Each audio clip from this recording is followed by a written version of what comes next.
আমি হাদির রক্তের কসম দিয়ে বলছি, তাদেরকে 25শে ডিসেম্বরের মধ্যে আপনারা হস্তান্তর করুন, প্রত্যর্পণ করুন।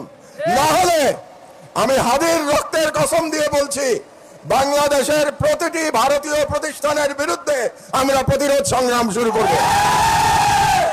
আমি সরকারের প্রতি আহ্বান জানাচ্ছি, 25 তারিখের মধ্যে যদি এই খুনিদের পাঠিয়ে দেওয়া না হয় বাংলাদেশে, তাহলে বাংলাদেশে কর্মরত প্রতিটি ভারতীয়ের ওয়ার্ক পারমিট বাতিল করতে হবে।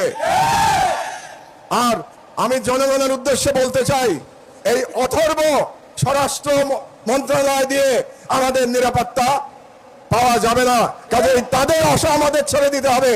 ভারত বাংলাদেশের বিরুদ্ধে ইতিমধ্যে যুদ্ধ ঘোষণা করেছে।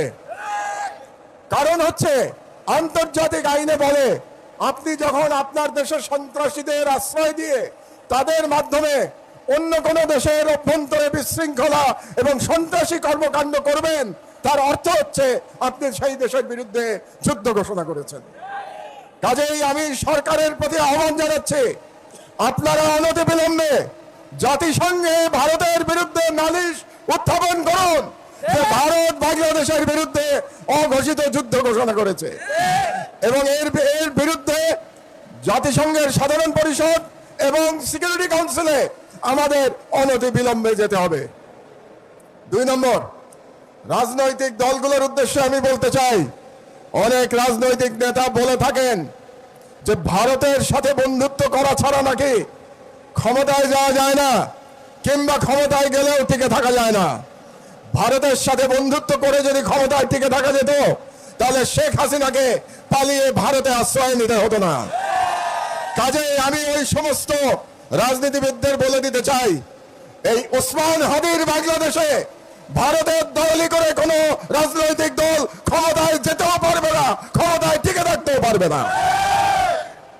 3 নম্বর, আমি ভারত সরকারের প্রতি আহ্বান জানাচ্ছি, আগামী 25শে ডিসেম্বরের মধ্যে আপনারা খুনি মৃত্যুদণ্ডপ্রাপ্ত শেখ হাসিনা এবং আসাদুজ্জামান খান কামাল এবং হাদির হত্যাকারী, হাদির উপরে আততায়ী যারা ছিল, তারা যদি ভারতে আশ্রয় নিয়ে থাকে, তাদেরকে 25শে ডিসেম্বরের মধ্যে আপনারা হস্তান্তর করুন, প্রত্যর্পণ করুন।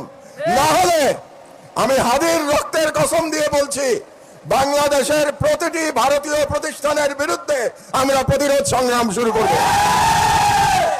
আমি সরকারের প্রতি আহ্বান জানাচ্ছি, 25 তারিখের মধ্যে যদি এই খুনিদের পাঠিয়ে দেওয়া না হয় বাংলাদেশে, তাহলে বাংলাদেশে কর্মরত প্রতিটি ভারতীয়ের ওয়ার্ক পারমিট বাতিল করতে হবে। আর আমি জনগণের উদ্দেশ্যে বলতে চাই, এই অথর্ব স্বরাষ্ট্র মন্ত্রণালয় দিয়ে আমাদের নিরাপত্তা পাওয়া যাবে না, কাজেই তাদের আশা আমাদের ছেড়ে দিতে হবে। কাজেই জনগণের প্রতি আমি আহ্বান জানাচ্ছি, প্রতিটি ওয়ার্ডে আপনারা আইন শৃঙ্খলা কমিটি গঠন করুন, সমস্ত রাজনৈতিক দল মিলে একসাথে কমিটি গঠন করুন। তাদের দায়িত্ব হবে ফ্যাসিবাদী এবং ফ্যাসিবাদী দোষরদের চিহ্নিত করে তাদেরকে আইনের হাতে সোপর্দ করা। এই দায়িত্ব জনগণকেই নিতে হবে। এই কটি কথাই আমি আজকে বলতে চাই। সন্ধ্যা হয়ে গেছে, আমাদের হাদি হয়তো এতক্ষণে সিঙ্গাপুরে পৌঁছে গেছে। আমি মহান আল্লাহ তাআলার কাছে করে জোরে মিনতি জানাচ্ছি, ফরিয়াদ করছি, আমাদের হাদিকে আল্লাহ আমাদের মাঝে আপনাই ফিরিয়ে দিন, এবং হাদির সুস্থতা কামনা করে আমার বক্তব্য শেষ করছি।